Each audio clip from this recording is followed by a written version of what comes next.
Let's jump right into this explainer because we are looking at a regulatory change that is absolutely sending shockwaves through the entire financial ecosystem. We're talking about the end of the pattern day trader rule. Literally, this is a monumental shift that is fundamentally changing how everyday retail capital interacts with global markets.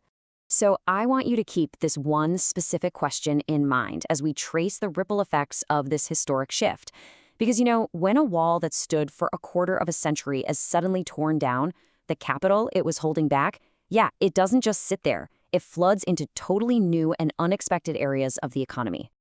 All right, Section 1, the 25K wall falls.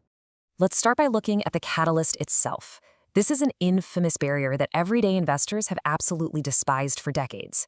For 25 years, this static, unadjusted number, $25,000, was the strict minimum equity requirement that kept small retail traders from executing active intraday strategies. It actually originated way back in 2001, right after the dot-com collapse, basically designed to protect undercapitalized traders.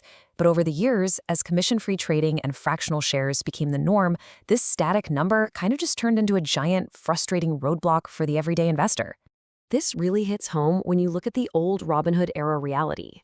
Under these legacy rules, making just 4 day trades in a rolling 5-day period could literally get your account flagged, assuming those moves made up more than 6% of your total trades. And keep in mind, this whole framework completely excluded crypto and futures. If your balance dipped even a penny below that magic $25,000 mark, you faced a closing-only restriction, meaning you could sell what you already held, but you were completely locked out of opening any new positions. It was just a super clunky system that was measuring an arbitrary trade frequency rather than your actual market risk. Moving on to Section 2, the new risk-based reality.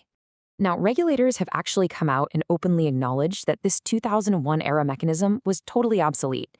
We're now shifting from that clunky trade count restriction to a highly precise real-time risk margin system.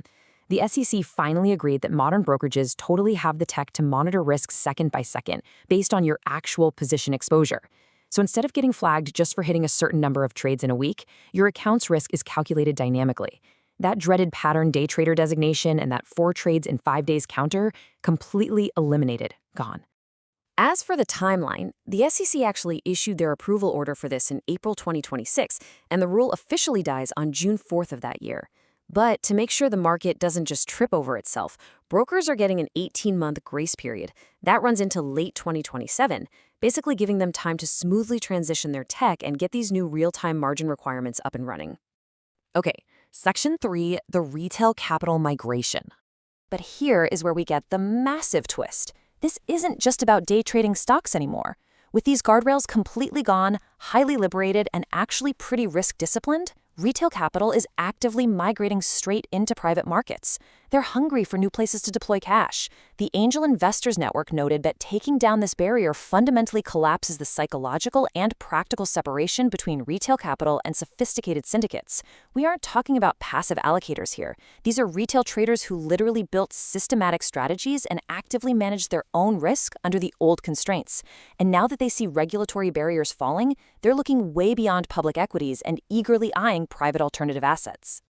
Which leads us to Section 4, disrupting angel investing. Let's look at how this is becoming an existential threat for traditional venture syndicates. Think about it. Accredited investors are suddenly looking around and asking, wait, why am I paying traditional syndicates a massive 20% cut of profits plus a 2% management fee when retail crowdfunding platforms like Republic or Start Engine are offering direct equity access for a mere 3 to 7% one-time fee? It's a no-brainer, right? This massive pricing discrepancy is driving a phenomenon that industry insiders are now calling the Great Fee Compression. However, we have to be real here. Opening the floodgates to retail capital does bring some major tangible dangers. The biggest one, the liquidity mismatch. You've got day traders expecting fast exits, right? But private investments are often locked up for 5 to 10 years. If platforms don't educate these new players, early secondary market pressure could just crush startup valuations. Throw in a spike in deal volume that could easily lead to less rigorous due diligence, plus the absolute nightmare of cap table fragmentation, where a startup suddenly has thousands of tiny individual shareholders, making future funding a total headache, and it's a very tricky landscape. So traditional fund managers essentially have to adapt or perish. For smalling funds under $50 million, it's partner or die. They're essentially being forced to white-label their due diligence expertise to these big crowdfunding platforms. Mid-market funds in the $50 to $250 million range, they have to build proprietary sourcing, like tapping directly into university tech transfers just to justify their fees. And the massive funds over $250 million, they're mostly just ignoring retail for their initial fundraising, but they're absolutely keeping a close eye on these platforms to spot validated breakout companies for later-stage follow-on rounds. Let's pivot to Section 5, Exchanges Race to Adapt. Because the disruption definitely doesn't stop at private equity. The national stock exchanges are scrambling right now to capture all this unleashed retail energy. Exchanges like the Long-Term Stock Exchange, or LTSE, are fiercely competing by totally eliminating taker fees, those charges for removing liquidity or fulfilling an order. Through their sub-dollar incentive program effective April 1, 2026, they are dropping the transaction fee for removing liquidity on stocks priced under $1 from 0.20% down to exactly zero. They're desperately trying to draw in that exact high-volume retail flow that the old PDT rule used to block out. Which brings us to our final section, Section 6, the new investor playbook.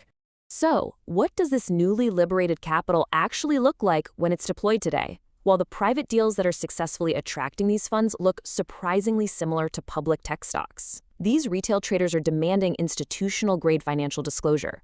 They want fully transparent unit economics, kind of like what you'd see on a NASDAQ data page. They're also flocking to sectors they already know from public trading, like AI and clean tech. And maybe most importantly, because of that fast-paced mindset, they prioritize deals with milestone-based unlocks that show a clear, near-term path to liquidity and exits. To handle this massive influx of capital without completely fracturing a company's ownership, the market is heavily leaning on specific legal structures. The big one? Special Purpose Vehicles, or SPVs. These are brilliant because they neatly package thousands of tiny retail checks into just one single entry on the startup's cap table. Combine that with structures like Regulation A+ Tier 2, which allows up to a $75 million cap and acts as a hybrid for growth stage companies, or Reg CF with its $5 million cap for fast, founder-friendly seed rounds. And you get a system that perfectly blends aggressive, high-energy retail capital with clean institutional greed structure. So, now that the regulatory guardrails are completely off, how will you deploy your unleashed capital? Whether you're a day trader finally enjoying real-time margin or an accredited investor seriously reconsidering those hefty syndicate fees, the dominoes have officially fallen. So what's your next move in this new era?